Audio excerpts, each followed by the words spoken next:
السلام عليكم ورحمة الله وبركاته. إن الحمد لله نحمده ونستعين به ونستغفره ونعوذ بالله من شرور أنفسنا ومن سيئات أعمالنا. من يهده الله فهو المهتد ومن يضلل فلن تجد له وليا مرشدا. وأشهد أن لا إله إلا الله وحده لا شريك له وأشهد أن محمدا عبده ورسوله بلغ رسالة وأدى الأمانة ونصح الأمة وكشف الغمة. جزاكم الله خير, my dear respect brothers and sisters. Forgive me, I was a little bit late today, but inshallah we're going to continue to talk about our weekly lesson, which is a fiqh of worshiping. Today, bidnillahi ta'ala, what are we going to be doing? We're going to talk about what is salah, like what time do we pray, what is the description of the salah, and what is the arkan of the salah. What is the arkan of salah? So the question here that we need to ask ourselves is that when the individual is allowed to pray. Prophet Muhammad sallallahu alayhi wasallam, he told us in the correct authentic hadith, "Muru awladakum bis-salati wa hum abna'u 7 sinin wa durbuhum 'alayha wa hum abna'u 10." That when should someone allowed to pray? Prophet Muhammad sallallahu alayhi wasallam told us that we should be asking or ordering our kids to start praying when they are 7 years old, and then we're supposed to punish them when they are 10 years old. And as I said this before, that um, this is some responsibility for parents, and even for our youth who are watching us today. One day it's going to be your responsibility as a father, as a mother, in which that one day you're going to be ordering your kids to to pray. Now the question here, why, what is the wisdom behind ordering our kids to do such thing as a lower or at a young age? One important aspect, brothers and sisters, is the fact that yani, as we are known, as the Arab would know, man shabba ala shay'in shaba alayh. Whoever get used to doing something while they were little, eventually he will grow up with it. Anything that you do when you are little, you will eventually grow up with it, meaning that it becomes a habit. And technically speaking, we are here in this dunya, what is the purpose of our life here is for us to worship Allah subhanahu wa ta'ala. And so therefore, what is more important of a habit than asking our kids to pray? You see? So that's number one. Second thing is, brothers and sisters, a lot of times is that people tend to look down on the aspect of punishing our kids. People go, this is abuse or etc.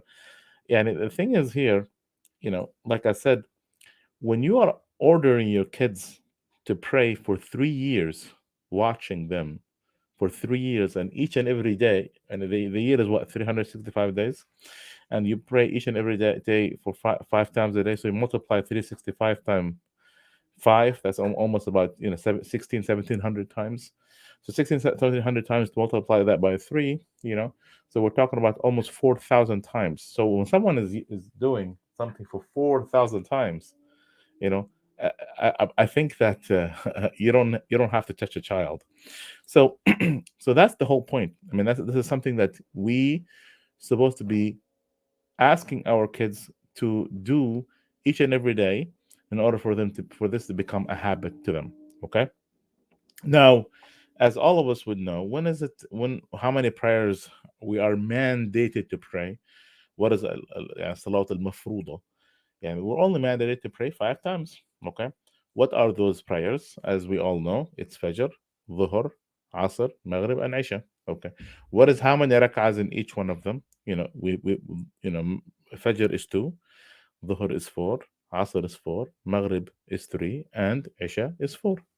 Now, when someone is traveling, and we're gonna get to that, bidnillah ta'ala. Here I'm just telling you, I'm bringing this up because of for the sake of number, because we have to mention the number of rakat.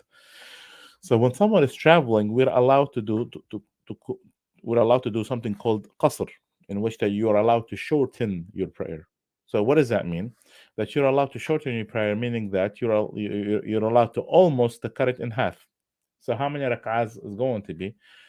Fajr is going to stay the same. Dhuhr will become 2. Maghrib, Asr will become 2.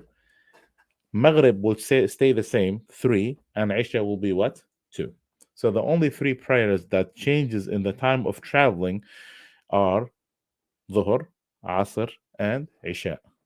Maghrib and Fajr, they still the same. They stay the same number. Okay. So, what are the description of these prayers?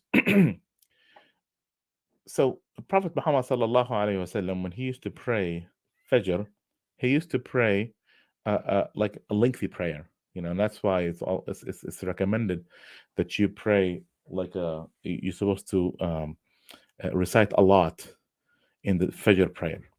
In Dhuhr and Asr, this is the way the description of the Prophet Muhammad sallallahu alaihi wasallam prayed. The very first two rak'ahs are longer than the third and fourth. I'm going to say this again. The first two rak'ahs are longer than the third and the fourth. Okay? Why? Because obviously, as we all know, for some who prays, the very first two rak'ahs, we are supposed to recite Surah Al-Fatiha and a short surah afterward, right? Okay. But we don't do that in a third and a fourth rak'ah, right? But if you want to compare, which rak'ah is the longest, the first or the second, the first rak'ah is the longest. Okay? Why is that? Why is the first rak'ah is the longest? Because the first rak'ah, we start with what? Or the imam would start with what? Or anyone would start with? We start with dua as-salah, you know, in which that, that we say, for instance, yani, we say Allah, that when we say the dua of the salah, in which that we say we ask Allah subhanahu wa ta'ala to cleanse us from our sins, and etc. So in summary, okay, uh, the first rak'ah is longer than the second rak'ah, okay, but the first two rak'ahs are longer than the later two rak'ahs. Does that make sense, guys? Anyone have any question before I move forward? Okay. Now, in Maghrib, the first two rak'ahs, obviously because we recite jahri, because it's a jahri salah, meaning that we recite out loud, is going to be longer than the third rak'ah. And the same thing applies to Isha, because the very first two rak'ahs are jahri, meaning that we say it out loud, and it's going to be longer than a third and a fourth. Okay. Now, على من تجب الصلاة, who was mandated to pray. Okay, we said this before. It's on any Muslim who is an adult or baligh, mature, عاقل. Okay, and who is the one who is sane. Okay, we discussed this in the past. Now, we're going to be talking about here the conditions of prayer. The condition of prayer. Okay, what is the conditions, and what is the condition? What is the difference? Um, uh, what is the condition? Okay, the condition is something that you would need. Okay, that you would need, and that you would need before you need to pray. Okay, in Arabic we call it شروط الصلاة. Okay, شروط الصلاة. What does shart or a condition mean? Meaning that something that you would need before you start praying. Okay, all right. And this the ones I just mentioned. Okay, there are 5 conditions of salah. I'm sorry, there are 6 conditions of salah that you would need before you start praying. What are they? You have to be a Muslim. You have to be aqil, meaning that you have to have sanity. You have to be mature. Three things. Okay. You have to be tahir, meaning you have to have wudu, obviously. Okay, and you have to be tahir, a complete tahara. Okay, from the lower tahara and the bigger the tahara. Okay.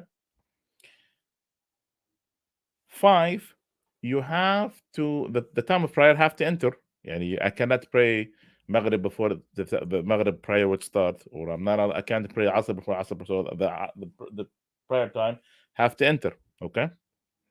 6, I have to cover my aura. I have to cover my aura, because otherwise, if I'm not covering my aura, I am not allowed. This applies, and the aura of the man is between.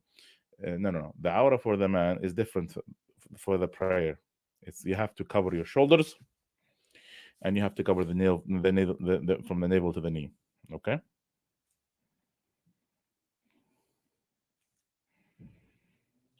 Okay. And for the women, you have to cover everything except for your hands and face. Again, you have to cover everything except for your hands and your face. Now, with that being said, a common mistake that sisters tend to make, in which they do pray while their ankles are showing. Is that acceptable? Is that acceptable? No. Okay. So thank you, Mariam. She answered our questions. She said, no, it's not acceptable. You have to cover your feet. Otherwise, your prayer isn't. So that's why. So that's why when we talk about shart, meaning that you cannot enter prayer with missing a condition. Okay. Okay. Okay. Now, sorry, I missed the book. There is more conditions that I thought about. There is actually 11 conditions. Okay. So again, let's go on for them. Again, Muslim, you have to be rational. You have to be rational. You have to be mature. You have to have tahara. The time of prayer have to enter. You have to cover your aura. Okay.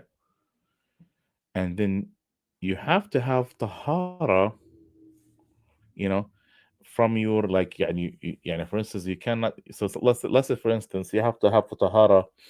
Uh, uh, your body have to be tahir, like beyond the tahara of the wudu. What does that mean by that? So let's say someone made wudu, and someone, like the woman or the father or the mother touched the urine of their child, for instance. So that's mean you have to clean it. Okay, and the same thing, and this is eighth condition. Your your clothes have to be tahir too, not only your body. So there's three conditions for tahara. You have to have wudu. Your body have to have tahara, meaning like you can't have anything najis or impure in your body, and your clothes have to have tahara. Your clothes have to have tahara, as Allah subhanahu wa ta'ala said, وَثِيَابَكَ فَطَهِرْ وَثِيَابَكَ فَطَهِرْ.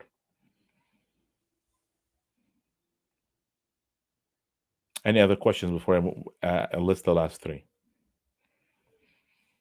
Number 9 is that the place where you pray have to have tahara. Now, let's stop for here for a little bit. Now, do I have to, like, for instance, if I'm like in the middle of nowhere, do I have to like really inspect and make sure and investigate and the place, and we look for the obvious things. The thing is, if I saw like any like a dog poop, or for instance, I would not pray there. Like, but if I don't see anything obvious, then I pray there, unless someone told me. So I look for the obvious things, because usually dirt in itself is cleansing, and we talked about this before. Dirt by itself is cleansing. Because and technically speaking, we make tayammum. Remember when we made tayammum from dust, right? So with that being said, we look for the obvious. Like, for instance, someone told you, well, a dog, or an animal, urinated in this area, then I wouldn't go there. Okay, you see.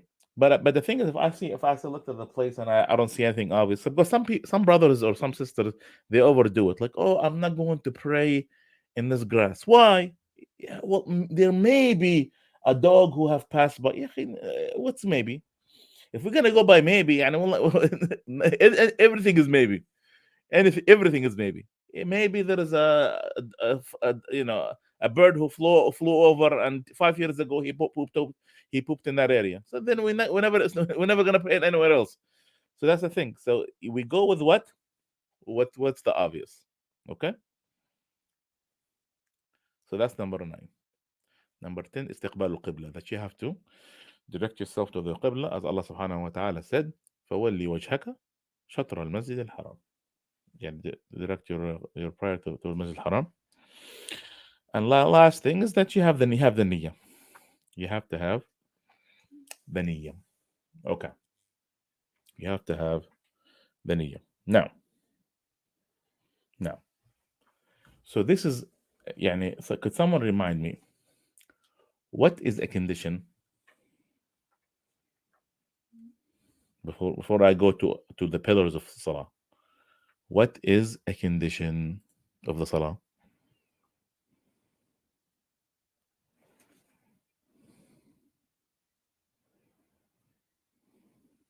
You have to be tahir.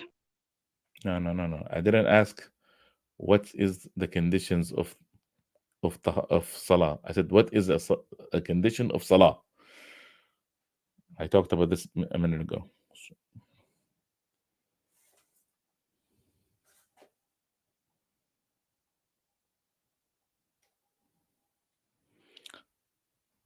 Again, the condition of salah or shurut of salah is things that you need before what? Before what? Before praying. Before praying. You see? Good. Now, so you guys understand what a condition is now. So we need all of these things. I need the niyyah. I need to face the qibla. I need to make sure that the place is clean. My body is clean. I have tahara. My clothes are clean. I'm covering my aura. I want to make sure that for instance, that the time of prayer have entered, etc. Okay, that's all of this things I need before I start prayer. Does that make sense? Okay. Now, and this is, by the way, the what I'm going to talk about now is like even a lot of Muslims don't even know. So consider yourself lucky. Okay. Now, when it comes to arkan as-salah or the pillars of salah, this is something that I have to do during prayer. Different than the conditions. You guys understand? So when I say arkan as-salah, the pillars of salah, there's something I must do during prayer. If I don't do it, then I'm given a chance to like sometime to do it during prayer. But if not, then my salah is invalid.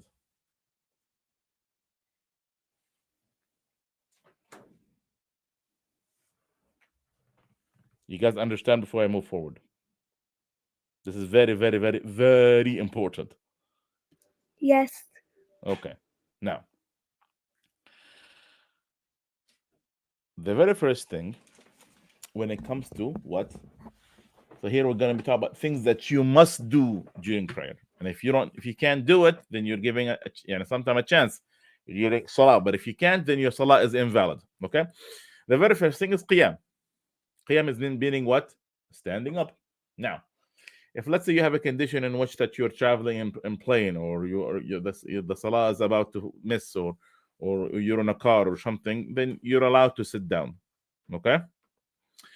So, but like for instance, see, when are we allowed to, like for instance, sit down when we are sit down while we're praying? If few conditions, like for instance, but yeah, go ahead. When you're in an airplane, because in an airplane you have no choice. Now, when you're when you are in a car, you're the only time. Now, this is based on some of the scholars. The only time that you're allowed to sit down while in a car, you have to have two things. One, you're absolutely about to miss a prayer, and second, you must face the qibla. You understand? You must face the qibla. Or sometimes, like for instance, if you have like you're in a time of insecurity, like for instance, if it's snowing outside, you cannot stand up, that sort of thing. It's a condition where you're not allowed. You cannot physically, you can't. Okay. So again, you're allowed to sit down. Okay. When you cannot, the first condition when you're allowed to sit down was one that you can't, like physically you're a plane, or it's snowing outside, you're a car. Second, you don't have to miss prayer. Third is that you must face the Qibla. Okay? Prophet Muhammad sallallahu alaihi wasallam said, يعني صلي قائما فإن لم تستطع فقاعدا فإن لم تستطع فعلى الجنب. يعني you're supposed to be praying upright. If you can, then you sit down. If you can, then you laying flat. Okay. Now, are you guys understand this part before I move forward? Okay, good. Now the second one is Takbirat al-Ihram. What is Takbirat al-Ihram? Does anybody know? Takbirat al-Ihram. What is Takbirat al-Ihram?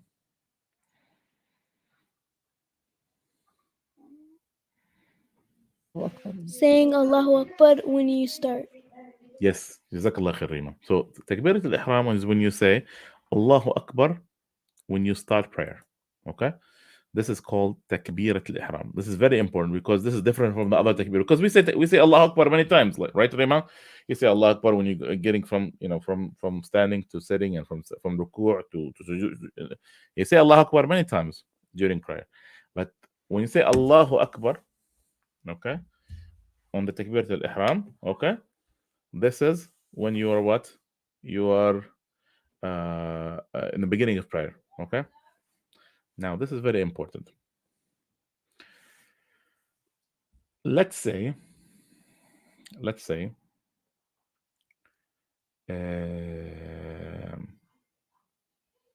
Rima, she missed the first prayer. She missed the first. Rima, I'm going to ask you this question. Let's say you missed the imam in your family, or when you went to the masjid, and you when you wanted to start with them, they are already making a ruku'. You with me? Yes. Okay. Do you have to make takbirat al-ihram? No. That's a very, very, very common mistake. That's why I'm bringing it up. I'm glad you told me, and that's why I bring it up, because this is a very common mistake. So let me tell you guys this, because I see this like almost every day in the masjid. So that's why I'm bringing this up. So let's say someone missed the imam. He recited al-Fatiha and the surah, and then he said Allahu Akbar. The imam said Allah. So, and now you entered while they're making what? They are making what? Ruku'. Okay. Now, I would say this, like, I'm not exaggerating, guys. Like, I would say almost 90% of the Muslims, when they enter prayer, they just go in Allahu Akbar and they would go in. No.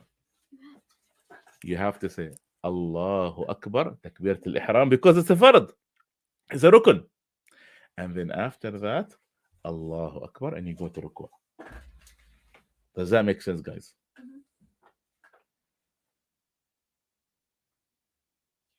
Yes. You guys with me? Okay. I'll take that as a yes. طيب. So that's why it's a Takbirat al-Ihram is considered to be a pillar, because if you miss Takbirat al-Ihram, then what? Your salah is invalid. Okay.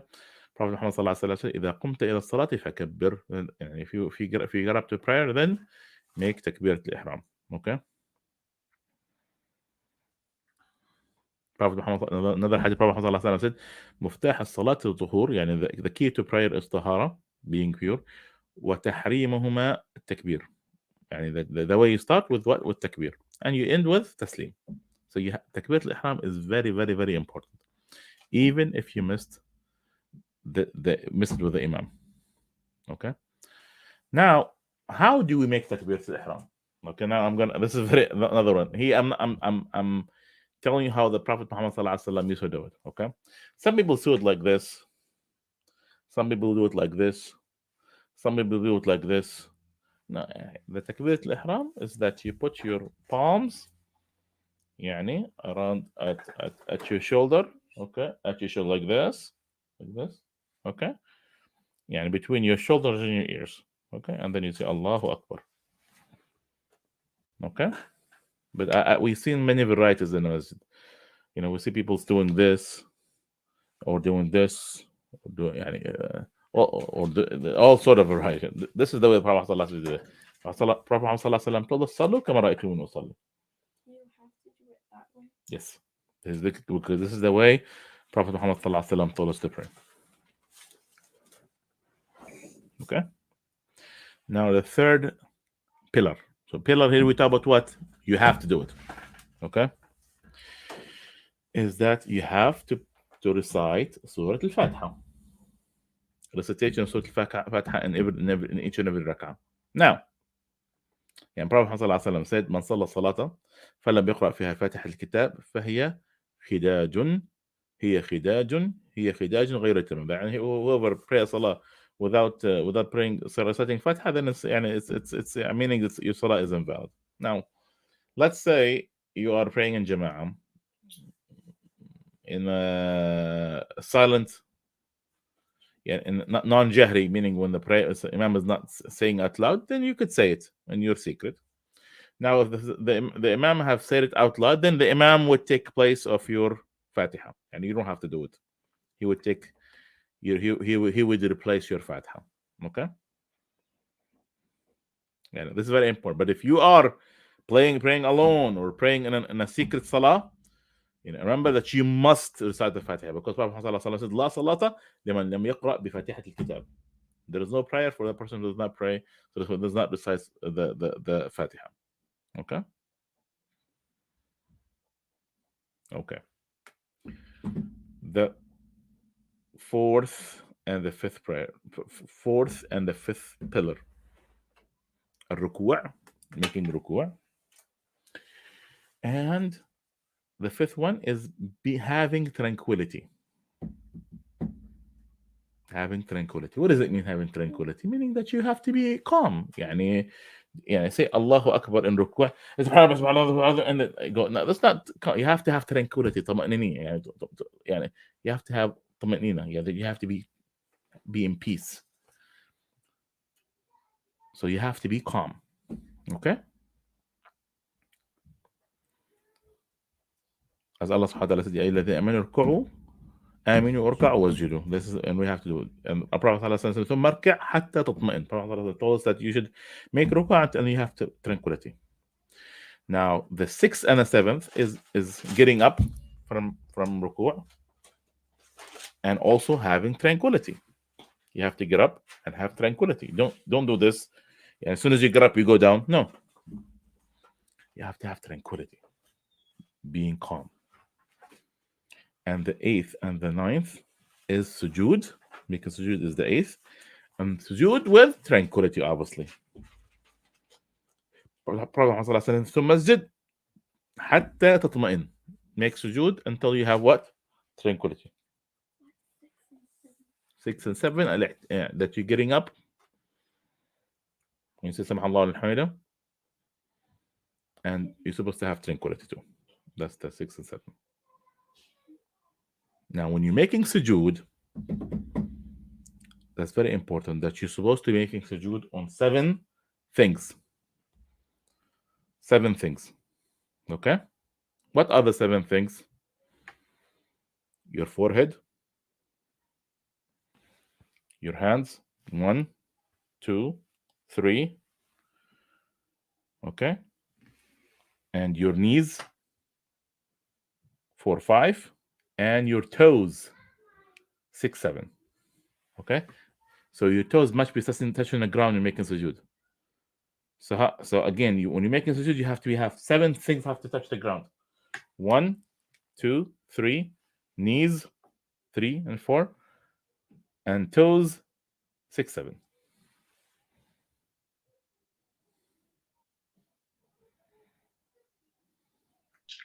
I have a question.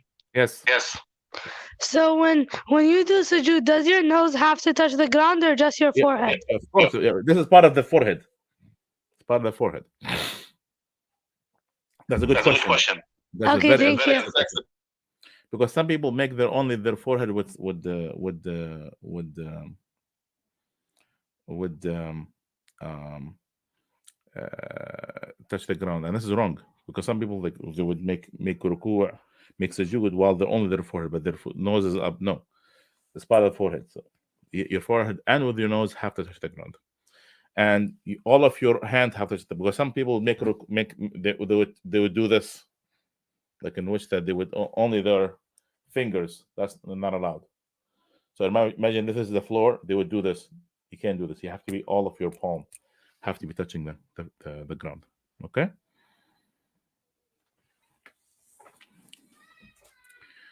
10 and 11 is الجلوس بين السجدتين والطمأنينة, that she's supposed to be sitting between the two sajda, and you have to have tranquility. Okay. What's 9 and 8? 9 and 8 is the sujood with and 10 is 8 is sujood and 9 is having tranquility. Okay. And 10 and 11 is sujood, the sitting between the sujood and having tranquility. So people again, you just can't be like sit after you're getting up from sujood, Allahu Akbar, and then you have to have tranquility. Sit down, even once a couple, few seconds, and then you go back. Okay. 12 and 13 is the tashahhud al-akhir, the last tashahhud, and you're supposed to be sitting. You should make sense, and you're supposed to be sitting. And the 14th is what? Taslim. And the fourth one is Taslim. Okay? Now, if you miss any of these, your salah is invalid. And you have to repeat the salah. That's why Prophet Muhammad was he saw someone praying quickly one time. We talked about this before. He told him, get up and pray again, because he had no tranquility. Okay? If someone, for instance, Mr. Ruku', you have to pray again, or make another rak'ah again, an extra rak'ah again. If someone, for instance, missed takbirat al-ihram, it's over for him. You have to do it again.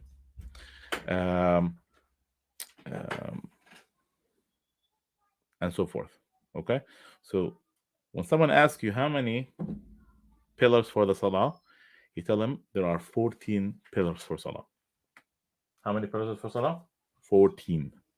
Again, go them very quickly. Al-Qiyam, getting up. Second, Takbirat al-Ihram. Third is recitation of Surah Al-Fatiha. 4 and 5, Ruku' with Tuma'niyah. Okay, that's 4 and 5.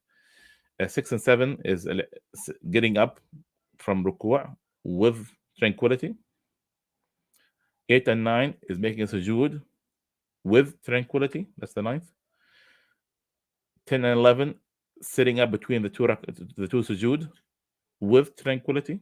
12 and 13, making the tashahhud and sitting down. Sitting down is a pillar. And 14th is the taslim. Any questions, guys, before we go?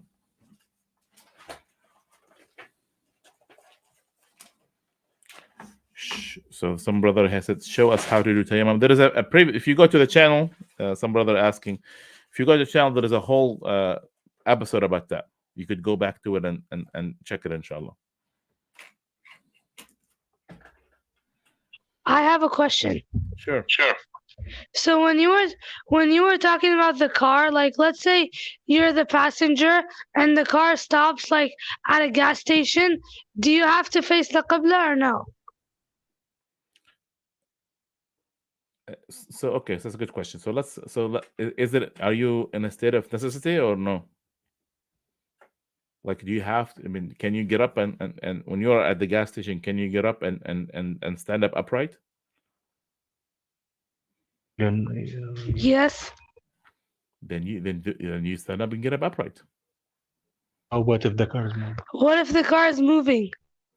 The car is a good question. If the car is moving and so the only time that you're allowed to pray while in the car is when you're about to piss it, and you must be facing the qibla. If you're not facing the qibla while praying, you cannot pray unless you're about to piss it.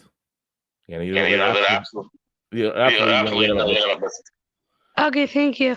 But other than that, like for instance, let's hypothetically speaking, let's say you're you're allowed to sit down. I mean, let's say you're about to miss a prayer, and inshallah, you're driving northeast, for instance. Then you could pray while you're sitting down and you're facing northeast. Okay, that's no problem. But if you have no reason for you not to get up, then why are you sitting down? Now, when it comes to sunan, it's an open game. So here we talk about fard, okay? When we talk about sunnah, it's an open game. Yeah, and you could pray sunnah from here till tomorrow in the car, sitting down. It's okay. Whether it was sunnah dhuhr, anything, any sunnah, you're allowed to pray sunnah sitting down, or any nawafil. Okay, but when it comes to fard, you have to get up. Does that make sense, Habibi? Yes, thank you. Good. All right.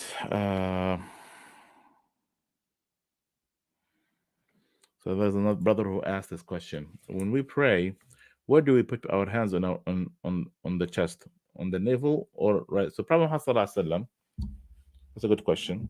Prophet ﷺ have told us how to put our hands in our chest. Okay. First of all, that's what you do. See your wrist. Okay. You put your wrist in the middle of your chest. We're just gonna fix the camera here. Okay.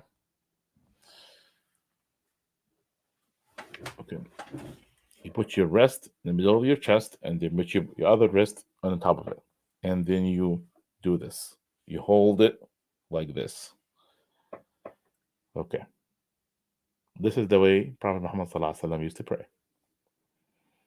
Okay, so you put the two rests on top of each other, and in the middle of your chest, just like this, and then you hold it like this. Okay, this is the way. But some people do this, and some people do it on their navel. No, this is the way Prophet ﷺ used to pray. Understand? Khair, inshallah. Inshallah, I know it's about Maghrib time, so we'll end it to here. And Jazakum Allah khair, and inshallah, bi-idhnillah ta'ala, I'll see you next week. Jazakum Allah khair, wassalamu alaikum wa rahmatullahi wa barakatuh.